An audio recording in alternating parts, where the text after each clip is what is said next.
Hello Reds, welcome along to All for United.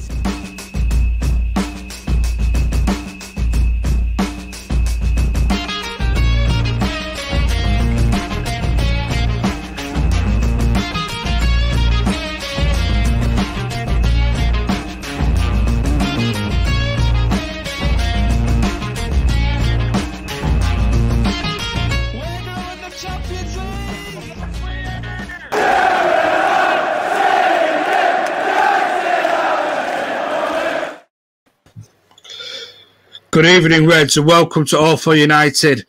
This is, I know it's a bit of a last-minute show, but this is a special pre-season show because obviously we're back in action tomorrow. Man United played away at Derby at 1 o'clock, and just 1 second, Abdul has now joined us. Here he is. Hey, guys. All right, pal, how are you? I'm good. How are you? I'm good, man. I'm good. Also joining me as well as Abdul is Andrew. How are you, Andrew? Good, thank you.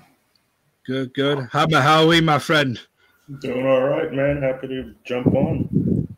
Good, good. And finally, Charlie, how's it going, lad? All good, mate. A little bit warm here at the moment. It's been a bit of a scorcher, hasn't it? But I'm all good, mate. I hope you are as well. Well, it's been nothing like the scorch that apparently Hammer's been having for the last week or so.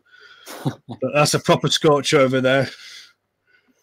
But anyway, yeah, so this is a bit of a surprise show. I know it's, I know it's a bit of a last-minute thing sprung up, but as I said, it is pre-season tomorrow. Officially starts.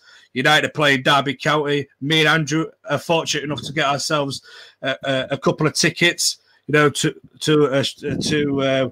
a limited event, shall we say, because it's only 8,000 capacity due to still being under COVID restrictions, which should be lifted in time for the QPR away match next week at pre-season. So we'll have a massive away end, no doubt, for that.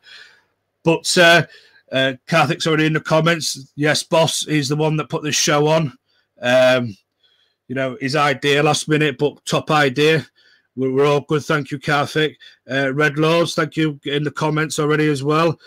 Big up, Charlie. Hey, look, Charlie, you got your fans are back, mate. You've always got fans, you. And John as well. How are you, John? Evening all. But yeah, so we're going to get cracking into it. It's going to be like 5 things that we expect to learn. As I like to call it, expect to learn over the course of the 90-plus minutes against Derby tomorrow.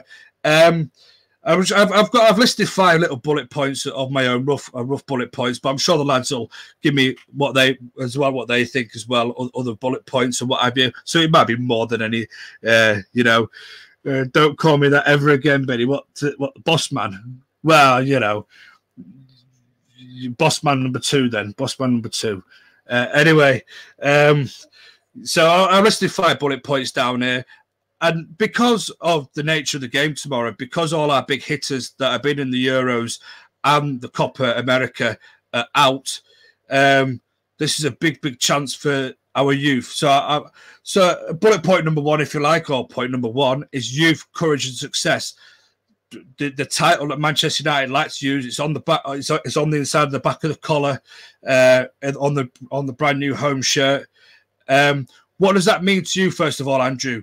Youth, courage, success. What do those words mean to you? So, well, I think one of the highlights of United pre-season is always watching the younger players get their chance. And I mean, I think Ollie's going to want to give a number of those players their chance in these early friendlies. I mean, like I say, majority of the players that played in the Euros and some that played in the Copa America are not going to feature, I don't think, at Harley at all. Maybe the last game we got at Old Trafford at Everton, but who knows? I mean, the likes of Ethan Laird, Anthony Elanga, James Garner. I'm looking forward to seeing them. Hopefully they get to play tomorrow as well. So, and also even Palestri as well, because he came in and literally went back out on loan. So it'll be interesting to see, some of those younger players, and hopefully they can take their chance. And it just gives Ollie that food for thought. Well, going into the season, if some of those more senior players are out, he's got the youth players to bring in, and then they can step up.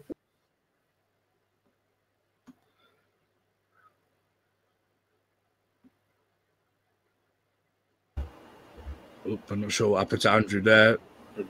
for a second. There we go. I think he's back now. Don't know what happened there, Andrew, but you're back now, mate. I don't know where I went out, so I'm like, I was literally carrying on and on. Where was I saying? Yeah, seeing the youth players, especially Anthony Lang and James Garner. I mean, from the last league game against Wolves, I thought Lang was really, really good. I think the pace he was showing, the movement, especially to score that goal he did as well. And also, I know James Garner. I don't know whether I can't remember if he was on loan at Forest the whole season or the second half, but he was just winning rave reviews and some of the goals he scores. So I'm just excited to see both those players take their chances and work along some of the senior members of the team as well. Absolutely, mate. Absolutely. Good points there. Hammer, I'll come to you next, mate. Before I do, I'll read the list out just in case nobody is sure of which of the youth players can we see featured tomorrow. I wrote a little list. This is via manunited.com, by the way. So I've got it off there. And I think it's also been, Derby News or something printed this article as well not so long ago. But we've got Will Fish, Deshaun Bernard, Ethan Galbraith, Joe Hugill, Machakova, Shola Shoratire. I know I probably got his name wrong. Someone will tell me that now. Anthony Elanga, Hannibal, which he returned on Friday to training, just like Jesse. But United's website is saying that they reckon he will feature at some point tomorrow. Ted Mengi, Palestri, Dylan Levitt, which when we say nobody from the Euros is going to feature, well, Dylan Levitt, he's actually in the squad apparently. James Garner, and we've also got the two that are going out on loan that are also in the squad. That's Taith Chong and Nathan Bishop, which they could also feature some game time. I'll come to you, Hammer. Out of all those names that I've just read out, who are you most excited to see? Well, I kind of want to see some of the young attacking talent that we've had because, they've been getting talked about a lot. So, those are the names that I'm looking at to really show us a little something, maybe like a little flair and some moves and things that they can contribute to the attacking. But what I actually did want to mention is I know that was a long list and not necessarily everybody on there is, an eye-popping name. And you guys can correct me if I'm wrong, but I feel like in the last few seasons, even though there are some big names that have debuted and are doing well now and stuff like that, I feel like this set of young guys coming in, there's like a bigger amount of guys who a lot of fans are looking at like, shit, they could have, they could legitimately have something to, make an argument of stepping into some way to contribute into the first team, obviously not necessarily starting, but in the future as well. And that's kind of overall what I'm excited to see. I want to see this young crop that everybody has been talking a lot about show us something and see if they can, get an opportunity and get that chance to, at the very least, and hopefully in the near future, get some game time in the first team level. Yeah, absolutely, mate. Absolutely. Plenty of youth possibly on display. Not saying that they're all going to play or they might not all play a part, but it's nice to see that we are giving some of them a run out, especially since some of our big hitters are out. Charlie, I'll come to you, mate. There's a name that pops up here as well. Ted Mengi, who was obviously on loan at Derby last season. I don't know if you've got to see much of him at Derby, but if you did, what did you make of him at Derby? And also, do you think he's got a big future at Manchester United, considering who he's got in front of him? If Iran comes in, for example, and Axel, if he goes out on loan, if he does go out on loan and it excels on loan next season, do you think there's any way in for Ted Mengi? I struggle to see Tatum. I've seen a little bit of him, but I put a thread out the other day. A lot of people, a few people disagree with it. I don't think he'll ever really make it at United. I think he's going to have another loan next season. There's been some reports that he might go back to Derby, and Wayne Rooney's looking to partner him with an experienced centre back. So that might help him out a bit in terms of his development of his game. Obviously, if you've got a more experienced centre half next to you, that will obviously help him. I think a name like, I can't remember the exact name it was now, but it was I think Phil Jagielka was an option that Derby are looking at. So if he partners up with him, or a centre half like of that ilk, no matter who it is, really, that might help him out. But as you said, if Varane's looking more likely by the minute, isn't it? So, if we've got Varane and Maguire, who you'd expect to be, fingers crossed, Varane or another centre half with Maguire, who's going to be the first two, and then Lindelof's probably going to be third choice, and then if Tuanzebe goes out on loan, you'd expect us to keep Bailly, but he's very rarely fit. So obviously, if Bailly were to get injured and we needed somebody to step up, if Mengi goes out on loan, I think it'll probably be Will Fish who's got the best chance. I've done a bit of research on Fish, and he's captained the side quite a lot. Apparently he's a very, very good leader. I think he captained the under-16s as well. So I think if Mengi goes out on loan, I think if Bailly does get injured, which is very likely, we know Eric Bailly is made of glass, really, isn't he? So I think Will Fish has probably got a real good chance if Tuanzebe goes out on loan and if Bailly gets injured. But yeah, I haven't seen too much of Mengi in terms of his play, but I think there's a lot of United players that are sort of just on the edge. I think Ethan Laird's one of them as well. James Garner, this is sort of he needs this. This is his make or break, really, isn't it? I think a Premier League loan has been talked about. I think that could be a good option for him. But it's very, very difficult to get into this Man United side at the moment. If you actually look at the whole squad, if you look at the keepers, obviously the keepers are sort of, if De Gea and Henderson stay, you're not going to get in there. At left back, we've got two good left backs. Right back, perhaps if Dalot goes, you've got a chance. But if Dalot stays, no one's going to get in there. The centre halves aren't going to get a chance. And then you look in the central midfield, that's probably your best chance. So that's why I think Garner has probably got the best chance if he were to stay. Although I think he's most likely to go out on loan. But if he does stay, I think Garner's got the best chance. Because if you actually look all the other positions in the squad, we've got sort of two players per position now. If you look, obviously, Sancho on the right with Greenwood, who can play. They've got Martial, Cavani up front. We've got Rashford, Ahmad, Dan James. There's so many options. So I think James Garner is the one to watch out for tomorrow. He's the one I'm going to be watching. Absolutely. I know James Garner's got a huge popular following.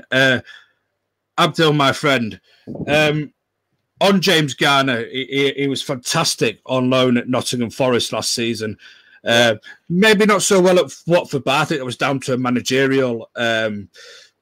Maybe there are quite a few changes managerial. I don't think the manager maybe fancied him, but at Nottingham Forest, he proved to be such a top player for his age. For Nottingham Forest. Do you expect to see him maybe get a little bit more of a chance to shine at Manchester United this season, or do we expect him to maybe go out on loan again and get a few more valuable minutes under his belt? No, I expect him to go out on loan again. I don't expect him to get a first team start this season, but probably next season it will be his time. He still needs to. I'm not going to say prove it, but he needs a bit of more experience in the Premier League or a higher standard of football. Okay, the Championship is rough and tough and physical, and they play a lot more, but he still needs to play at a higher level in terms of the tactical discipline that he needs to understand. He's fairly good, but more experience will do him even better, because the position he'll be coming in is one of the most difficult positions in the game. So it's not easy to make the jump unless you're an unreal talent, just naturally. So yeah, one more season for him, and then I expect he'll take a claim in the starting position or the starting 11 of United. What do you make of his technical ability, though? Do you think he's got enough about him to make a Manchester United player, or do you think he's still got a lot to learn? No. Technically, as a technical footballer, he's very good. His touch, the way he moves about, the progress of the ball, he has a very good shot out on him. He scores goals a lot more than he should, actually, for someone who's going to be sitting deep. Which is not a bad thing. It's a good thing, but it says that he likes to go forward, which he might have to tone down if he's on a higher level. He will get caught out, so that he needs to learn. other than that, technically, as a footballer, he's good. It's just like, as I was saying, it's about tactical discipline, positioning. If for that deeper role, you have to be very, very disciplined on when to go forward, when not to go forward, when to try to counter attacks, when to go in too much forward to try score a goal yourself, because he has a knack for that. So yeah, that's the test or the experience that he needs to get further. Absolutely, absolutely. Listen, James Garner is always going to be mentioned as the next one that people expect to step up. You know, due to his time in Nottingham Forest alone, people are proper hyping him up. I know Nottingham Forest, a lot of their fans love the guy. You know, so. You know, and I don't know if Ben Foster speaks highly of him when he was at Watford. You know, the ex-Manchester United goalkeeper. He spoke very, very highly of James Garner. So hopefully we can see plenty of good things from him. Even if it's just in a United shirt for pre-season, he goes back off out on loan, like you say, and still learns and develops his game. You know, I think the next couple of seasons you'll definitely see him break through, definitely stake a place in this time. Going to be tough with the midfield that we've got, but I'm sure he's got more than enough talent there, especially as he learns and develops even more over the next couple of years. We're going to go on to one of Abdul's favourite subjects, is formation and shapes. I'll stick with you, Abdul, anyway, for this one, because to start with, because I know you love talking about formation and shapes.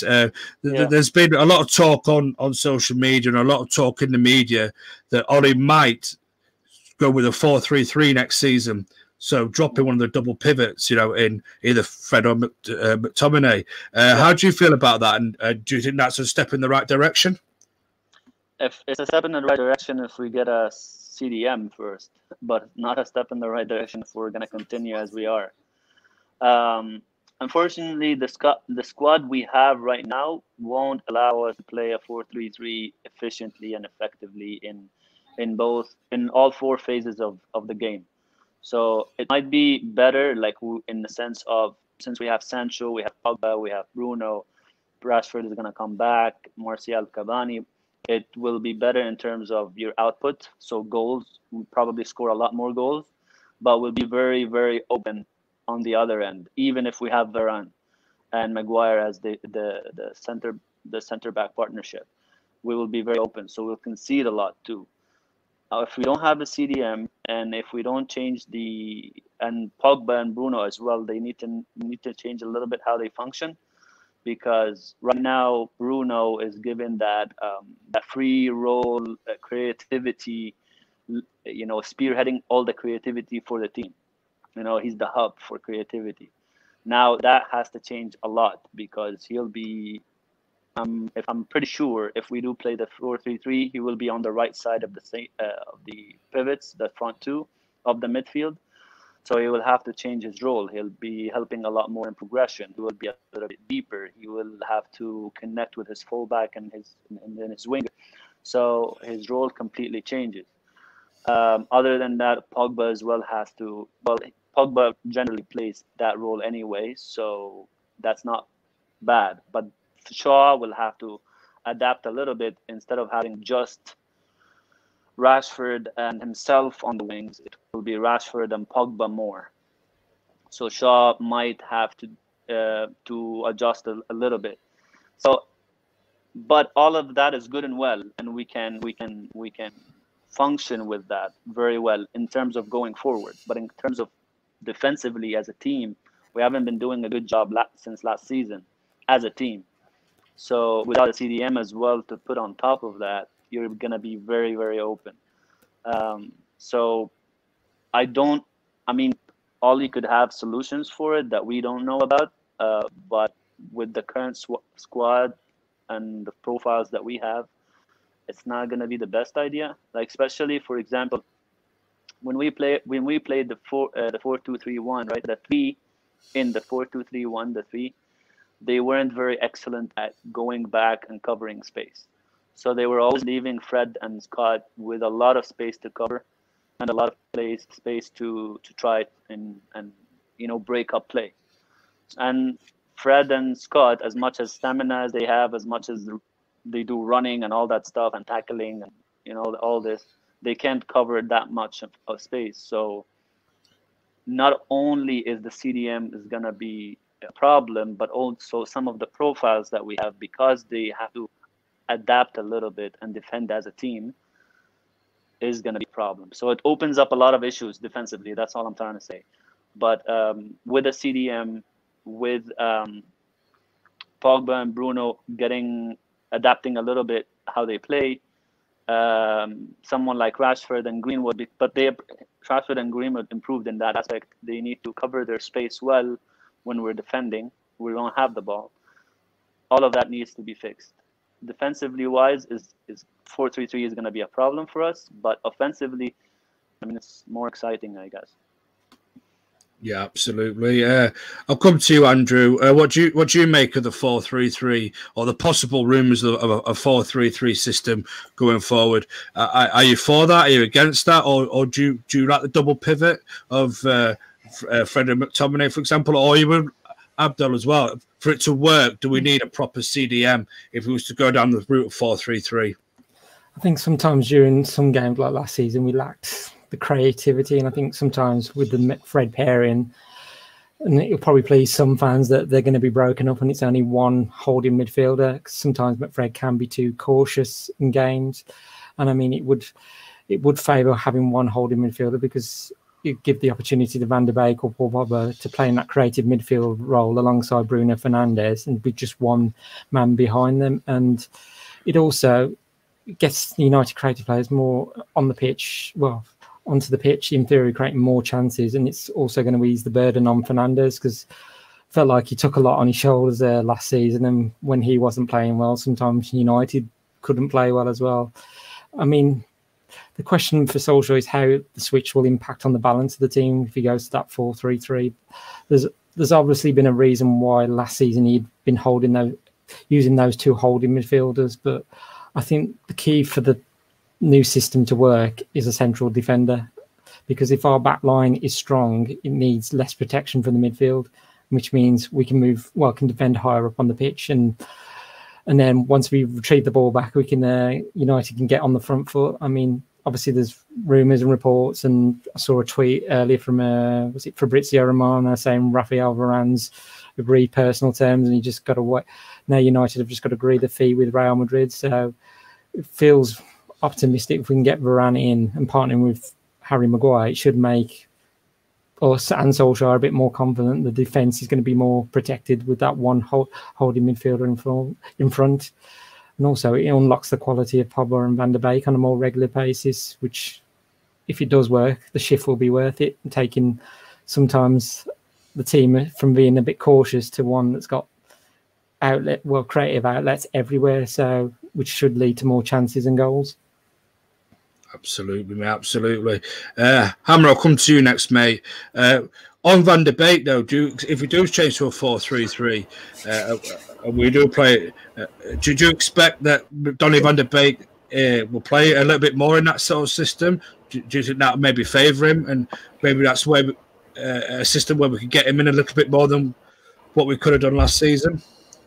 Yeah, 100%. You know, I think all of it does, like the guys have said, a lot of it harps on that defensive midfield. If we can get that type of person in, but also for me, you know, I forgot who was saying Garner also has like some offense in him too, and he likes to go up and get a goal. I'm going to be honest, I want just a fucking dog. I want somebody who likes sitting back, who likes making tackles, who likes getting in the lanes, and who likes, you know, getting his hands dirty. Well, his feet, I don't know, it's soccer. I mean, football, his feet dirty, right? But, you know, I don't mind that, but I want somebody who prefers sitting back and running up. But that's what's going to unlock this, right? That 4-3-3 is definitely going to be something that's going to look interesting. And like, you know, Abdel said, essentially be a little bit more exciting. And then Ugly Bear just commented too about the goalkeeper. But yeah, first of all, sorry, just to say with the reference what you were saying, Van der Beek's definitely going to get more playing time. And this is kind of the midfield that I was wanting to see, where we could allow to have two more advanced players who can run freely. And that's where Van der Beek is going to be able to have his impact, being a partnered, and even if it's going to be rotation, because if this 4-3-3 works out, Paul and Bruno are going to be playing so many goddamn games together, because you saw how Ole, and I know some of it was Bruno too, but like Bruno was playing everything and he was dead at the end of the season. He's probably going to do that. Like if this 4-3 works out, Paul and Bruno are going to play some ignorant amount of minutes this season. But Van de Beek is going to partner well with whoever one of them he ends up rotating for, right? Like if Paul comes on, he's with Bruno. Bruno goes off and he's with Paul. It's going to be fine. And then the goalkeeper is going to be a big part of it. That combines that defensive part that Andrew was talking about. You know, he said his opinion is Varane being the key, right? That center back partnering. It's going to be kind of a spine thing, right? It's going to be keeper, center backs, and if we get that holding midfielder. Because for me, I'm going to go with something that I predicted at the start of last season, and it started kind of happening at the end of the season. I feel like Dean is going to become the number one, and Dean's style is what will help actually make some of this work, because he's more of aggressive and off his line, which is going to allow our defense to not have to sit back as much and be, you know, try to play and shield. And they know De Gea is going to make a save behind them, but they can't run up because there's going to be a gap. Well, with Dean's style, there's not going to be that gap. So they can press up, and then they're holding, or if we get that defensive midfielder, he can press up, and just going to allow the ignorant amount of offensive talent that we have in our squad that I don't think anybody can deny to actually be used in the way that it should be and be effective in the way that we all want to see it be effective. Absolutely, absolutely. And Karthik in the comments going about a certain Brummie. He really loves that certain Brummie, doesn't he? If we're playing a bit more advanced and creative, number 8, maybe I still have hope of a certain Brummie signing if the neighbours don't get him first next season, that is. Well, we'll never know. Anyway, Charlie, I'll come to you, mate. A lot of talk about Van de Beek there, a lot of talk about James Garner in this system.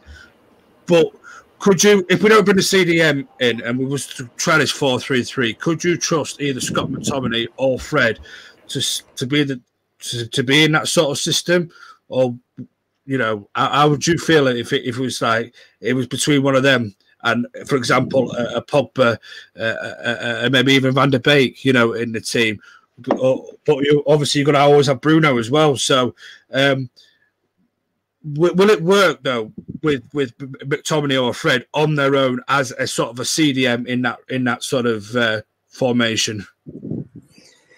No, Benny, the problem is at Man United, we've only got one out-and-out central defensive midfield player, and that's Nemanja Matic. And obviously, a lot of people think he's finished, which is, I don't particularly agree with that, but I think Nemanja Matic has got to play a certain type of system to get the most out of him. And I don't think the system we play suits him, and especially, obviously, in front of Lindelof and Maguire last season, it wouldn't have worked very well. So Nemanja Matic is the only real proper CDM we've got. I think Fred and McTominay are both 8s. I think McTominay is obviously box-to-box. Fred as well. I don't think either of them are CDM. So obviously we're going to have to bring a CDM in. But yeah, you can talk about formations all you like. It doesn't particularly bother me about what formation a certain team plays.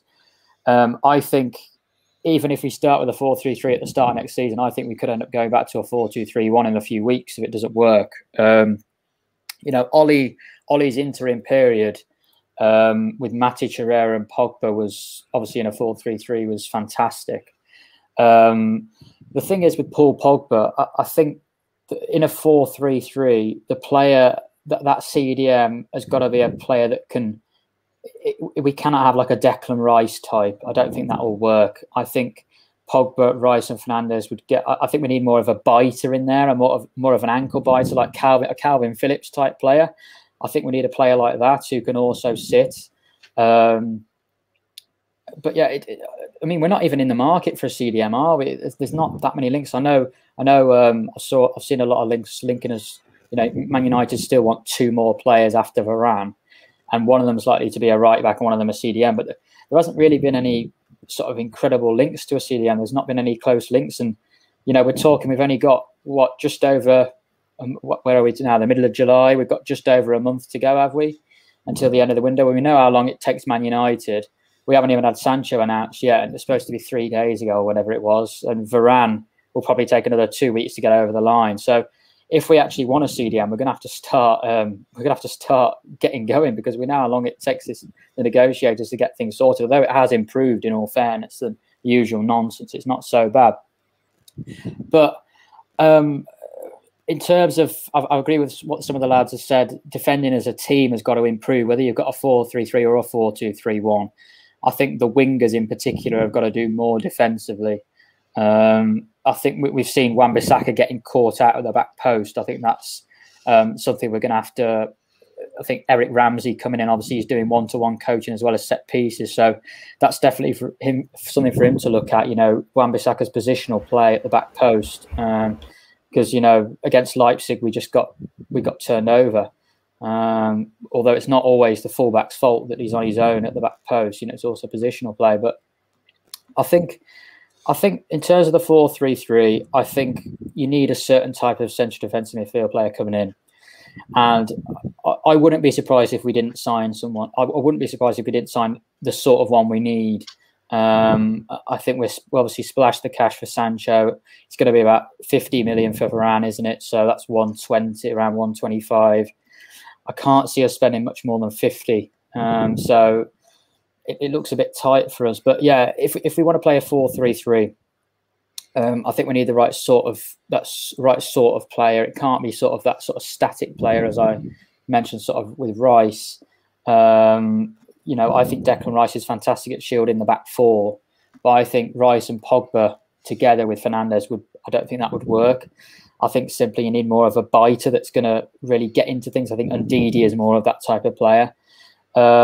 But yeah, it's going to be very interesting to see what he does. Pogba, a week ago or so, it looked like he was going to leave, and now it's looking a little bit more like he's going to stay. We just don't quite know.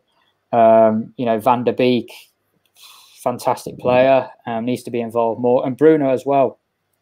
I think Bruno needs to be restricted more. I think if you actually look at the average positions that Bruno takes up in some games, he's playing higher than Cavani is. And I think Bruno, if he's going to play that number 8 role successfully, needs to be restricted more. And Ollie needs to get around Bruno and say, right, actually, we've got enough other quality now, haven't we? With Sancho on the right, we've got perhaps Diogo Dalot as well as an option for the right against low blocks. We've got enough options now. Bruno doesn't need to try things that are almost impossible. Just keep the ball moving. We've got enough players now, and we're starting to build a real good quality squad, especially going forward. So yeah, 4-3-3. I'm not too bothered about formations, as I said before. I think that there's very few sides that are good at playing 4-3-3.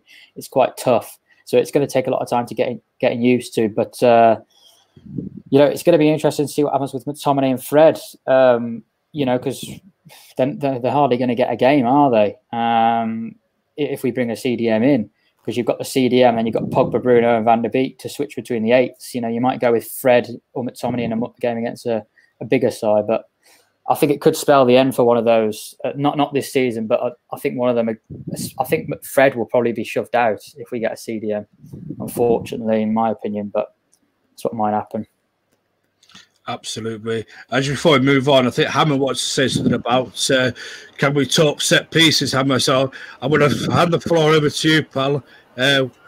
What we're saying about set pieces, buddy? Well, first of all, yeah, at the end of what Charlie just said there, I think it would be Fred eventually getting pushed out. But I hope this guy gets rid of this zone marking bullshit, because it just doesn't work. And for me, it just doesn't work in football. And honestly, the only reason I think that way is because, and I know sometimes you guys don't like when I talk about American sports too, but like there's zone in basketball and there's zone in American football. And a big part of the zone is that you allow people to cross over you and shift into the other zone.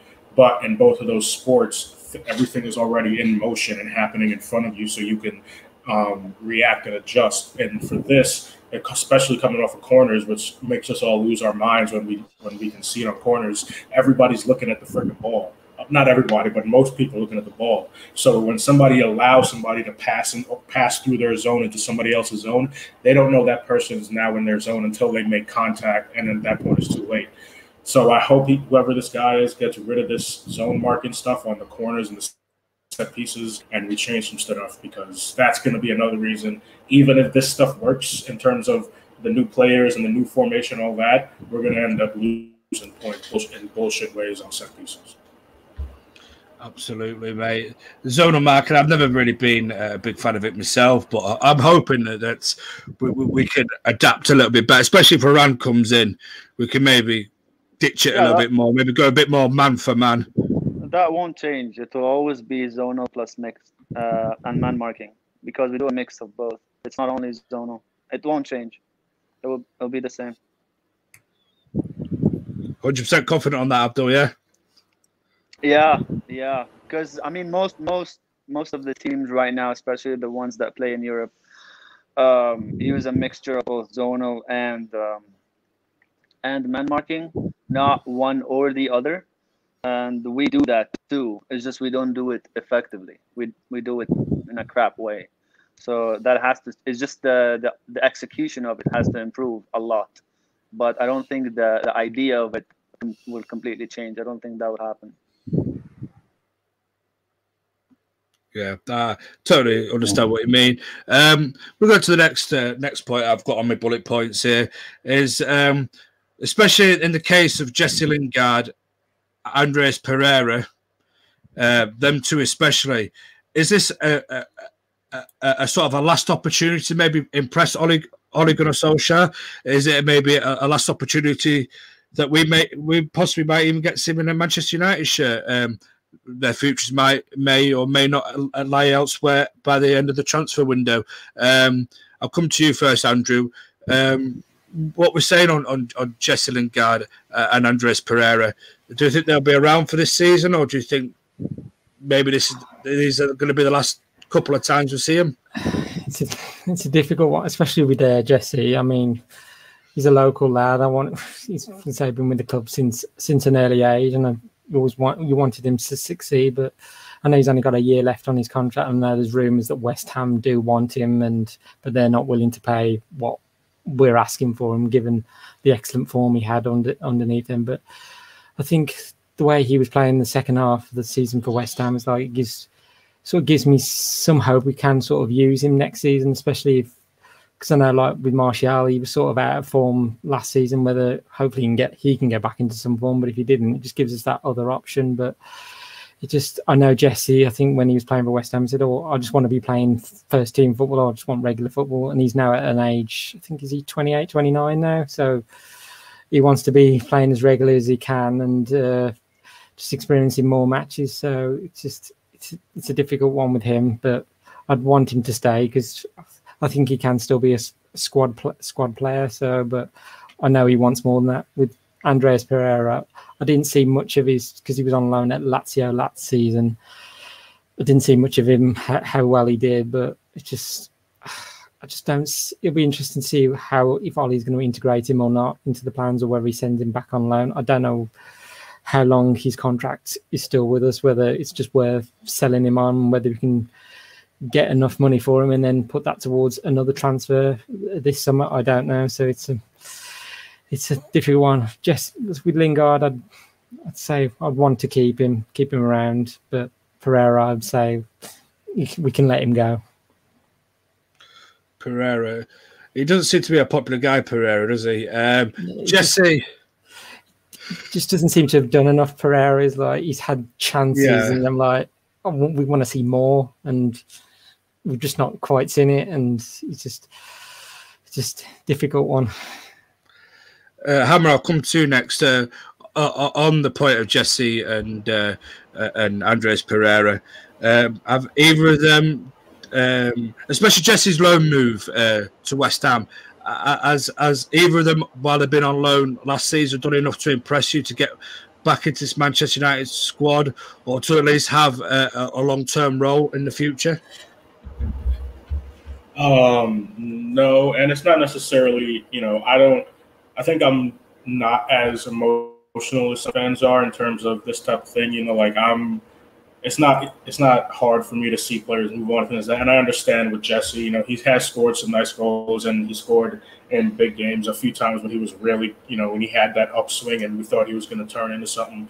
But both for just their careers and then also just moving on from United, this is just a business decision at this point, right? Jesse had a good loan.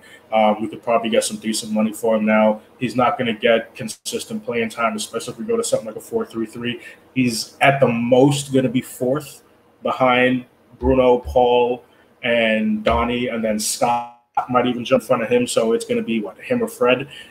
Just and I said it when he went on loan too, and he was playing well. And some people were like, "Oh, let's bring him back." I was like, "No, let the kid go." Actually, he's not a kid anymore. We also got to stop saying that. Let the guy go, have a decent rest of his career, get some good playing time, play well, let people see him. At this point, it's just a business decision for me. How much money can we get for them to help towards making the team better? Yeah, I mean, I don't like Jesse B, but you're right. Sometimes there is no room for sentiment. You've got to do what's best for the team. Charlie, I don't know if you've got to see much of Pereira. Obviously, I think we all know how Jesse did at West Ham. But if you did see anything of Andreas Pereira on loan last season, what did you make of him? Or has he got that X factor that a United player needs? That little gem that a United player needs to succeed at the very, very top level. No, there's a lot of players at Man United that shouldn't be there at the moment. I looked at the wage bill. Phil Jones is on £75,000 a week, which is just a joke. You've got players like David De Gea. As much as I love him, he's on like 375 grand a week, which is just ridiculous. I think Martial's on 250 or something like that, and it's just the whole structure's messed up a bit. I think Lingard, Pereira, Jones, Williams have all had their time.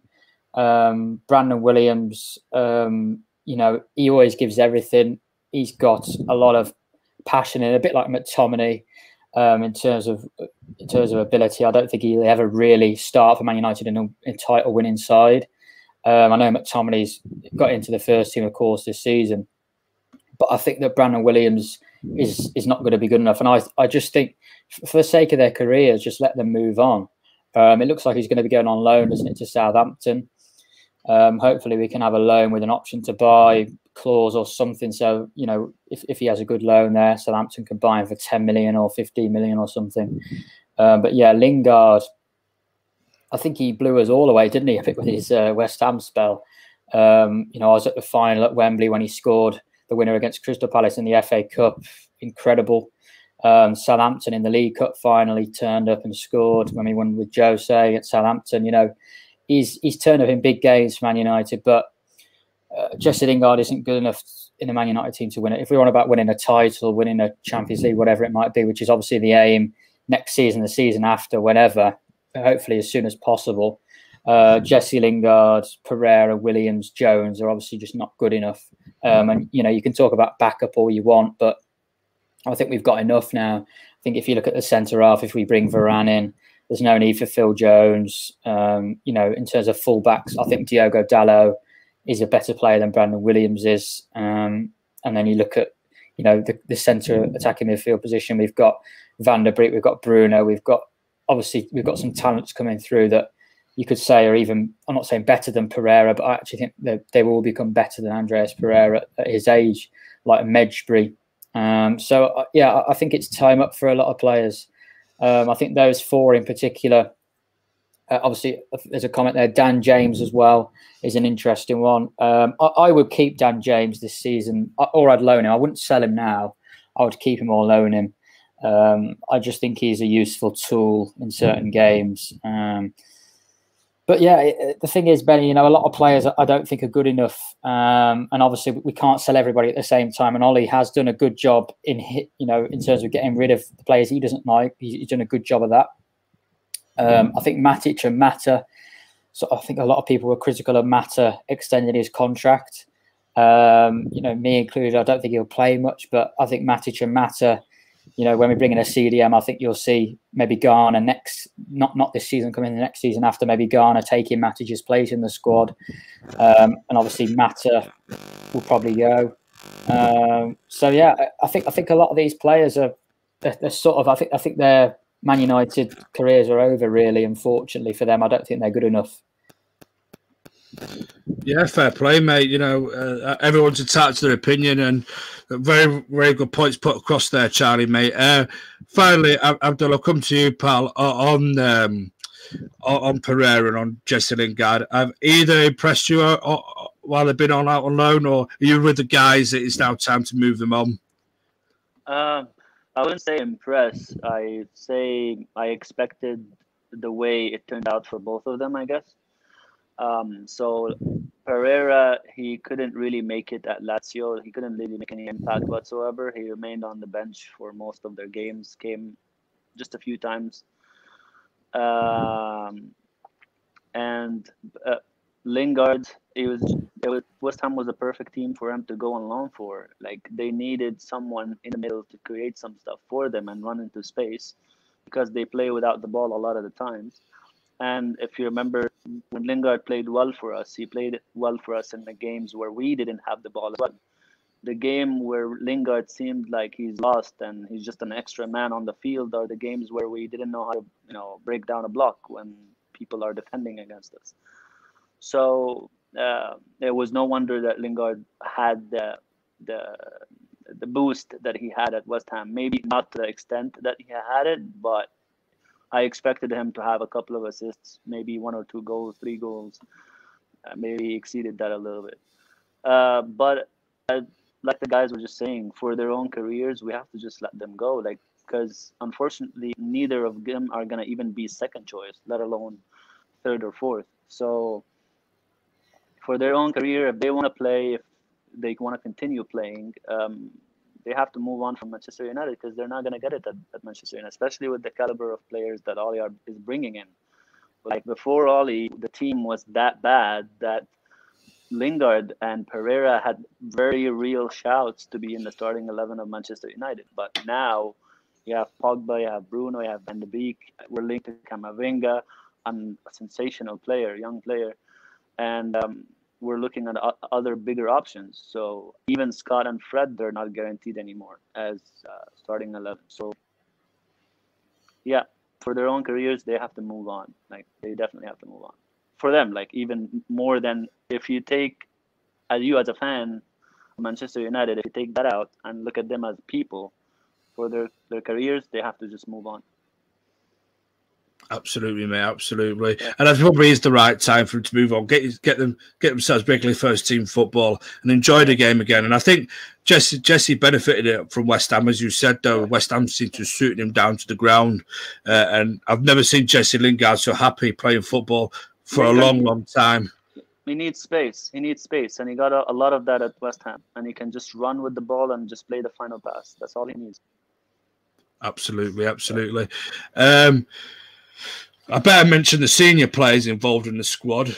Well, see, to say senior, Mason Greenwood's not quite senior, is he? He's a young lad himself. But still, from the senior first team, you've got Lee Grant, Tom Heaton, Juan Mata, Nemanja Matic, Axel Tuanzebe, Alex Telles, Brandon Williams, as I said, mentioned Greenwood, and Aaron Wan-Bissaka. I'll come to you, Hammer, first of all. Who do we expect to start in goal? Because I'm leaning towards Heaton on this.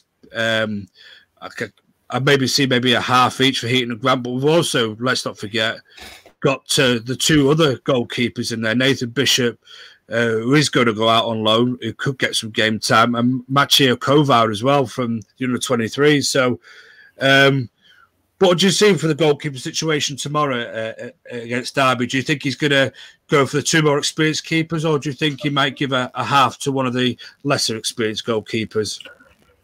I think for tomorrow he might go experienced. I think, if he wants to give people some chances, maybe later on, but I think he's going to give some more of the younger outfield players chances in this first game. So he'll probably want a little experience just sitting back there.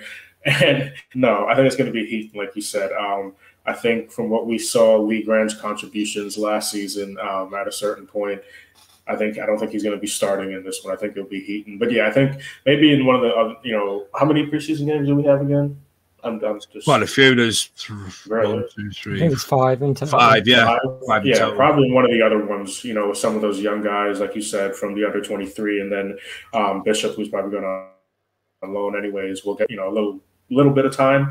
But yeah, first one, he'll go experience because I think even he wants to see the more youth outfield players rather than the youth goalkeepers.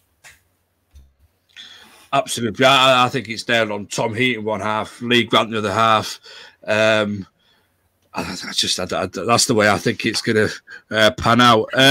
Charlie, I'll come to you next, mate. Mata and Matic, can you see them both starting tomorrow alongside each other, near enough in midfield? Or do you think Ollie might swap it up and maybe go for a Matic, James Garner type of midfield? What are you feeling tomorrow? Do you think it's experience or a mixture of both? Yeah, I think he'll go for a mixture of both. I think it'll be 4-2-3-1. I think it'll be, we're talking about 4-3-3.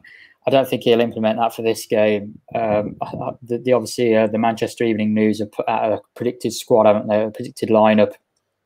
And Matic and Garner, I think, will be in the pivot. And then I think it'll be Mata at 10, Greenwood on the right, Elanga on the left, and Shoretiri up front. Or maybe he'll put Greenwood at 9 and he'll put Shoretiri and Elanga on the wings. I'm not sure. But yeah, it'd be nice to see, because I think the game against Wolves at the end of last season, I thought we played very well in that game. Obviously, it suited us because Wolves are quite a passive side. But I thought that we had a lot of maybe ballers in that team with Matic, Van der Beek, Elanga, Ahmad, Matt. It was a very, very sort of lots of intelligent players on the same pitch. And I think that's why we played so well in terms of keeping the ball, the interchanges between players. And, Matic actually, was right up the pitch on the right-hand side, which won us the penalty when he played it into Van der Beek. So, yeah, I think this team, with a lot of the players that are going to play tomorrow, quite clever footballers of what I've seen of them. I know we've only seen a little bit of Elanga. But I think Andrew said it earlier about Elanga. He was very impressive in that game. And also Elanga's, just his general knowledge of where to be on a pitch as well. For a young lad, his defensive work, people talk about defensive work in terms of working back, but it's also about positioning. If you're in the right place when you lose the ball, that really helps team shape. It allows you to get back into your shape. The opposition has less space, less time to play those incisive passes through the lines. And, Elanga was fantastic defensively as well. And obviously his goal was quite underrated. I think his goal, Dan James' wonderful cross, and his goal was just so instinctive. Just putting it, doesn't care if he got a kick or anything, got hurt, just gets his body in there, gets it in the back of the net and hammers it in. So I'm very, very excited for tomorrow's game. I think there's a lot of interesting sort of things to watch out for. I think James Garner will show everybody what he's made of. I know it's only pre-season, but I think he might give Ollie a bit of an interesting decision. And, I'm always a winner. I always want to win. Ugly Bear said it's only Derby, but I want to win tomorrow. People talk about, getting fitness up. Of course, that's important. But I actually want to get some wins on the bounce. Pre-season isn't always important. We've had good pre-seasons before. I think we won the International Champions Cup or something under Van Gaal, I think, and then we had a poor season. But if you do well in pre-season, and if you look at the game tomorrow and some of the young lads really show up and play well, it might just give Ollie a bit of thinking. It might just give him a bit of thinking. Think, oh, James Garner played really. Let's start him again in the next game, and then I think it's QPR, isn't it? In the next game, if he plays well again in that game, McTominay and Fred might start thinking, oh, hang on a minute, when we need to play well when we come back in this, and this is what we need. We need more competition.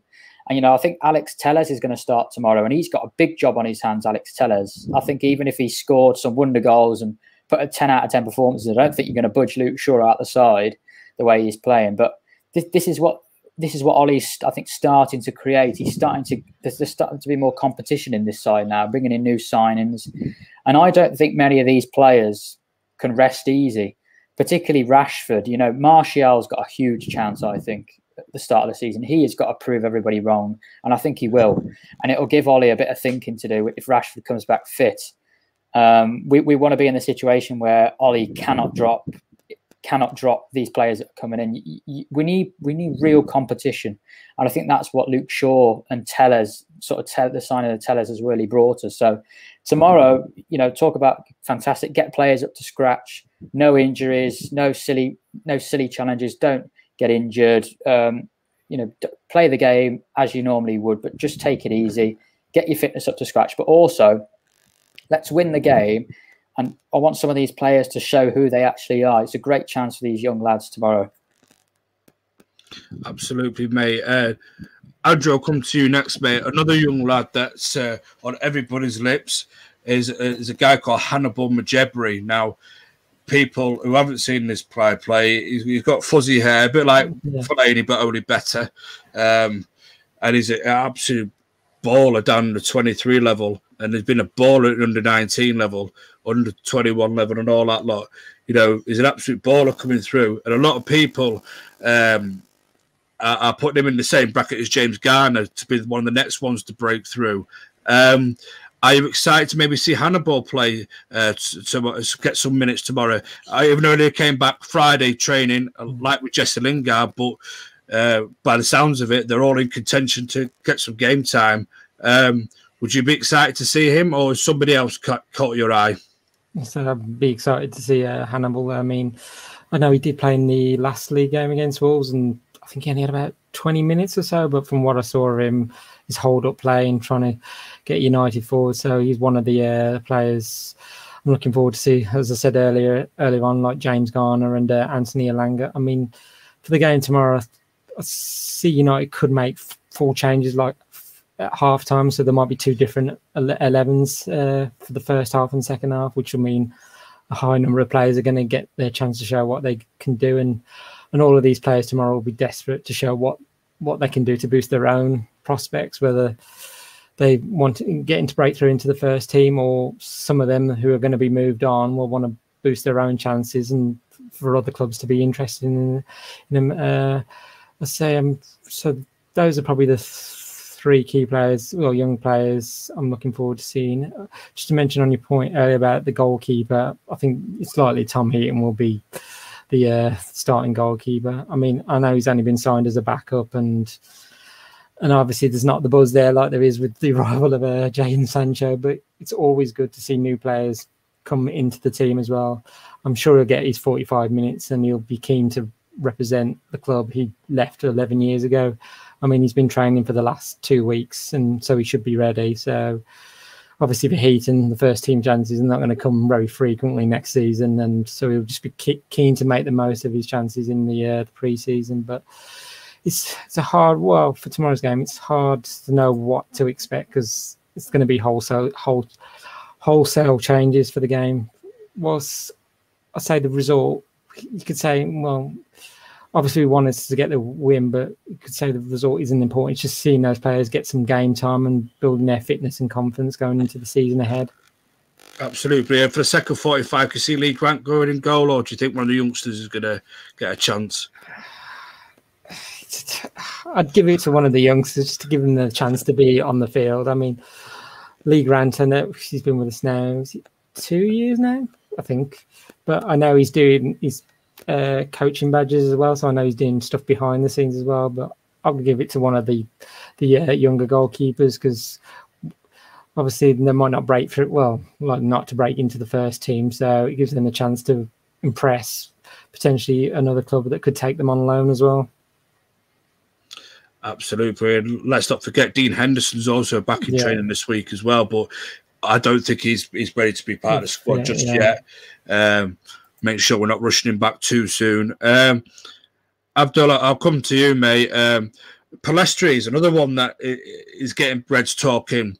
You know, obviously he played a handful of matches for the 23s last season and then went out on loan. Do you think this is now his big chance to go out there and impress Ollie? Should he get some game time, which I'm sure he will, and maybe show Manchester United fans on a bigger stage what he can do? I think he can show us how much he's improved from the experience he's had with Alaves, but other than that, I don't think he's ready to get into the first team, or even if he played well, will get into the first team. He wants. I think I've read somewhere that he wants to go back on loan again to gain more experience in La Liga. But yeah, he's matured. He played really well for Alaves, so like he got a lot of minutes. He contributed to their them not getting relegated. Basically, they stayed up. So I think maybe another experience with a higher up team in the table in La Liga would be very good for him, or if he wants to stay in England. But other than this, he's a talented boy. He is very smart as well. Like his footballing brain is good. I said before that his ceiling is still not as good as Ahmad's when we first bought both of them, and I still stand by that. But there's something there, but it just needs time. Absolutely, mate. Absolutely. Just to answer this question here from Adrian, will the game be broadcasted? Yes, it's on MUTV in the UK. I'm not sure if it's being broadcast on any other TV channels around the world, but I definitely know it's on MUTV tomorrow. And I think Derby County are also showing it on their iPlayer type thing, their TV player they've got on their website. But they're the only two channels I can really think of that it'll be on. If somebody else in the comments could help out, that if it is on a worldwide broadcaster, other than MUTV and other than Derby's internet stream, then please jump in the comments and help Adrian out. Is Martial on holiday or is he still injured? I'm not 100% sure on that one. I thought he was back. Martial's they're in they're doing the last day of isolation, I think. Right. I saw his wife. I think he's married, isn't he? Yeah, his wife on Snapchat also. They said she speak because I can understand some French. You see, she's speaking French, and she was saying something about isolation. So I think their son's had a bit of a COVID, whether at school or and they've had to isolate. So I think they've done their last day. So he should be back in training soon, hopefully. Jens is saying, I know that TV2 play will be showing it in Norway, so it's on TV2 in Norway. So I suppose just check your local listings. And Ugly Bear saying game is live on YouTube, he believes. Well, check that out. You know, just have a look at your local listings if you're not from the UK. But if you are from the UK, it's definitely on MUTV, and it could even be on YouTube. It maybe even be on Derby's YouTube channel. I think we lost Abdul for a minute, so see if he comes back in. Anyway, the final, I know time's ticking on, but there's one final point that I do want to make, and it's the big one. Excuse me. For the first time since March of 2020, funnily enough, against Derby County, Manchester United will have away fans in support. I'll come to Andrew first because Andrew Abdul's back with us as well. I'll come to Andrew first because Andrew, like myself, is going to the game tomorrow. What does that mean for you, Andrew? What does that mean to you for finally getting to go back to an away game after so long?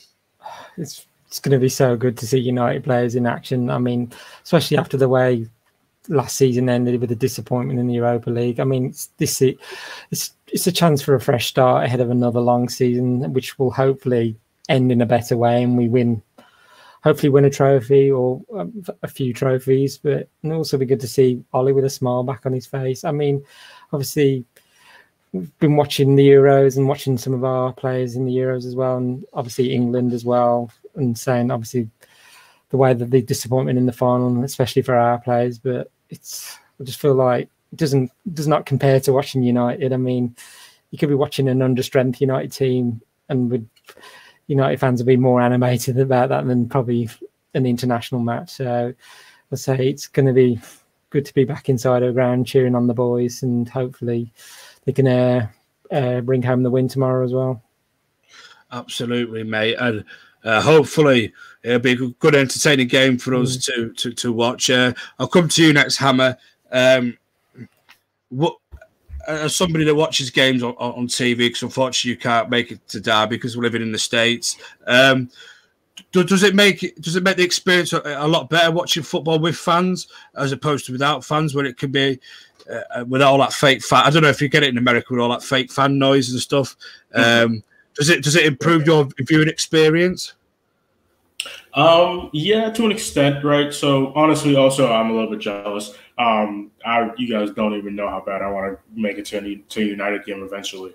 But no, yeah, in terms of watching it from TV, I think it does make it better because one, the fake fan noise, whoever does it is terrible because they don't time the shit right. Like they'll do random random reactions to shit that doesn't make sense, and so like you hear it and you're like, what the fuck was that? But I think also on more intimate parts of the games, like when a goal happens and things like that, and players run to the corner, or if it's a big enough goal, run and jump in, even though you might get a card. That stuff makes it better. So yeah, when it comes to even seeing the atmosphere, even if it was from TV, definitely with fans in the stadium is always better. And then if the fans are loud enough and you start hearing that crowd on through the TV, then some crazy shit is going on in the game. So definitely better with fans.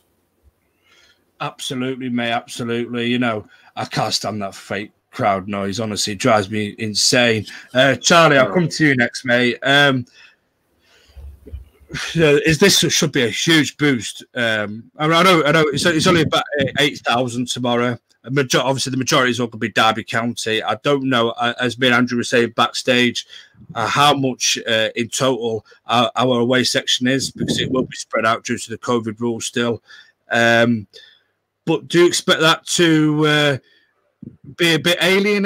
Not a bit alien, that's probably the wrong word, but a bit weird for the players, having not experienced fans for a long time, as opposed to away fans, because we all know that United travel so good away from home, and it's usually so boisterous. And I'm sure it will be, despite limited numbers tomorrow, I'm sure it will be just the same again for the United. Do you think it'll motivate him even more? Well, it should make the game more exciting.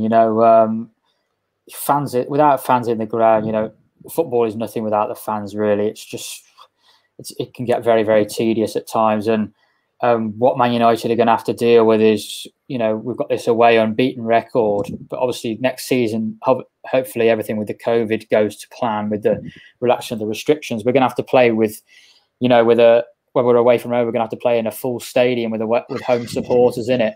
And that could cause us a problem if we concede the first goal as frequently as we did last season, and that away record could soon go if we're not careful. So yeah, I'm really looking forward to fans back in the grounds.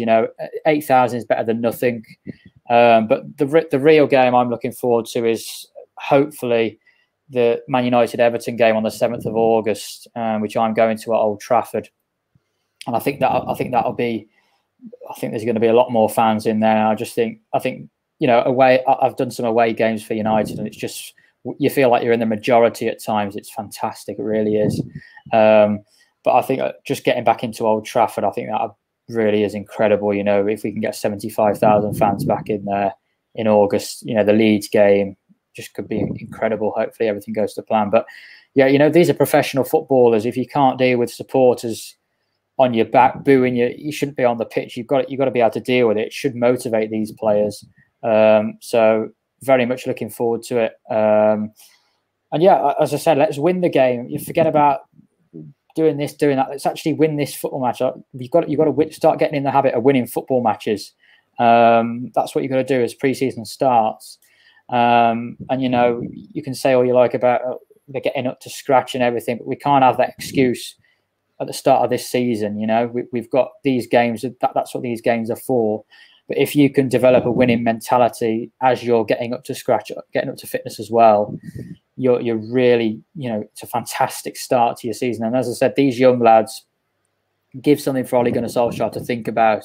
James Garner, technically on the ball, a better footballer than McTominay and Fred are. Technically on the ball, so give something for Ollie to think about. Put in a very good performance. So yeah, away fans, fantastic. Should be brilliant. Absolutely, I can't wait for QPR Preston when we've got a full away ends.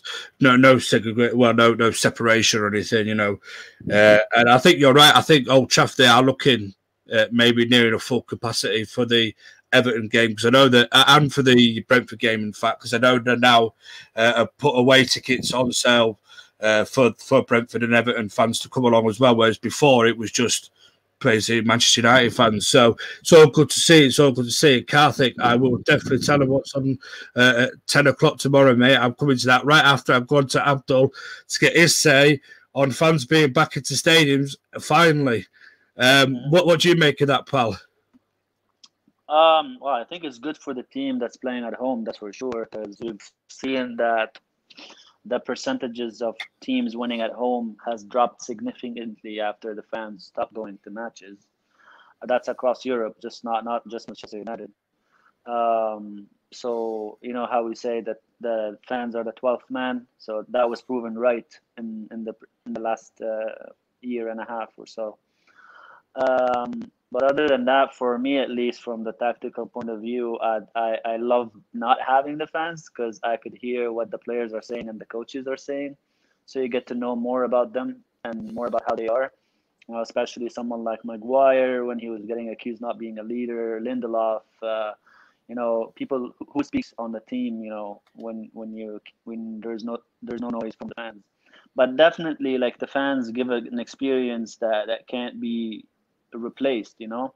Like, I remember, for example, even from watching from TV, like I do, because I don't live in England.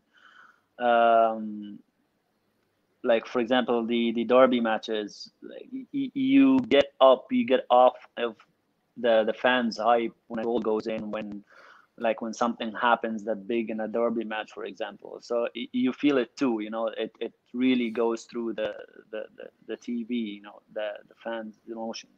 So that can be replaced for sure. Even if I did enjoy the year without fans from the tactical point of view, like I said, but no, they can't be replaced, especially for players too. They need that support. Absolutely. And I love everything about Abdul's tactical and technical point of views. I love it.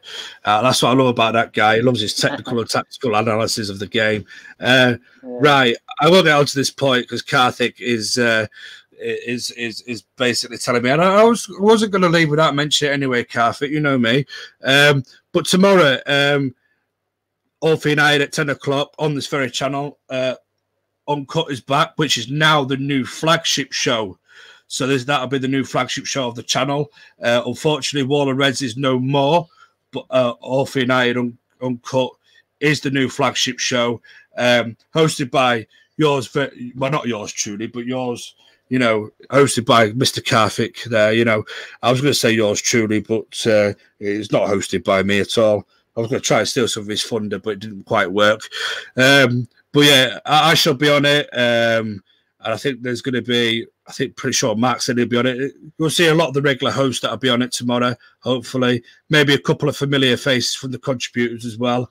It should be a cracking show. That's live at 10 o'clock, where I'm sure we'll be discussing more on the Derby game, on the events that have unfolded. You know, we'll get a sort of a match review, if you like. Hold on, what's he saying now? Sorry, I need to pause. Just call me Glazer Lover. And I might as well do now. Yeah, I know, mate. I know. Sorry, pal. I just, you know, tried to steal some of your thunder, mate, you know, but it didn't really work, did it? But yeah, so that's the new flagship show, ladies and gentlemen. And, you know, just come and join us. It's a good laugh. Anybody that hasn't seen Uncut before, it is a good laugh. Although it'll be a little bit more serious this time, you know, we do have to take things a little bit more seriously. But, you know, it'll still have the elements of that, the laughs in it, and the we hate structure stuff in there. You know, they don't like structure, so there'll still be the laughs, there'll still be the funny points. But although we're going to add in an element of, you know, of seriousness to it, I suppose is the word I'm looking for. But make sure you join us at 10 o'clock. Karthik will love me forever if we get them numbers boosted up and people come and watch it. Just watch for me. Don't bother with Karthik. Just watch for me. Anyway, I'm going to wrap it up today. Tonight now, isn't it? Jesus Christ, the day's gone quick. I'm going to wrap it up tonight. My thank you to Hammer, all the way from the States. Thank you, mate, for joining us. I appreciate it. Thank you to Charlie. Thanks to Abdul for last minute coming in. I love you, bro. I love your technical aspect to the game. And Andrew, hopefully I'll bump into you tomorrow at some point at Derby. Just let us know where you're sitting, mate. I'll try and give you a wave if I can. And that's it then. That's been the show. Hopefully United will go on and give a good account of themselves tomorrow. Hopefully some of the youngsters are banging a couple of goals. And the most important thing more than ever before I end, the fans are back. We're back. Roll on tomorrow. Good night.